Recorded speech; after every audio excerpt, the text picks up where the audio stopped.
disturbing a reaction at equilibrium. Le Chatelier's principle. Le Chatelier was a scientist, studied equilibrium, and so the principle is named after him. So this idea is that when a chemical system at equilibrium is disturbed, the system shifts in a direction that minimizes the disturbance. So if you increase the reactance, that's a change. It's fighting against change. It's going to fight back. So you can think of the equilibrium as kind of having an attitude. Like, oh, you're going to increase my reactance? Well, fine. I'm going to increase the forward reaction and use up some of those. I'm going to undo what you did. But the only way it can fight back is by shifting the equilibrium to either the reactants or the products. So, back to Middle-earth and Narnia.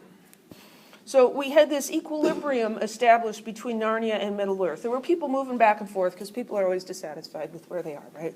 But overall, the population was constant in Narnia and in Middle-earth.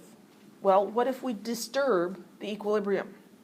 A spaceship comes and lands in Middle-earth and deposits a whole bunch of people over here. Now Middle-earth is going to be kind of crowded. People don't like that, right? We liked it how it was. So what can they do to try to get it back to how it was? Send people over to Narnia. So because of the increased concentration of people here, the rate of people moving away is going to increase. That will partially undo what was done. We added people, and so the equilibrium shifts to remove some of those people and balance things out again.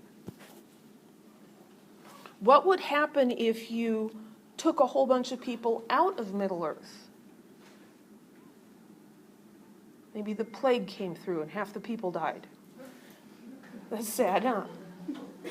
Things like that happened. Pardon me? No, I'm thinking like bubonic plague.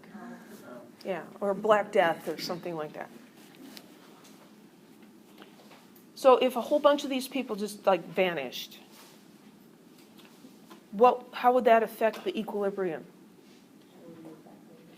Then you would have an increased number of people moving from Narnia to Middle-earth to sort of make that up, right? So whatever the change is, the equilibrium fights back. It's going to shift to the right or to the left to undo what was done. We're trying to get back to the way things were. Now, you can't get back to the way things were, but you can get closer, right? It's kind of how life is, and people have tendencies this way too. You know, something disrupts your life, and you try to get things back as close as you can to what you perceive as normal. So that's what the equilibrium does.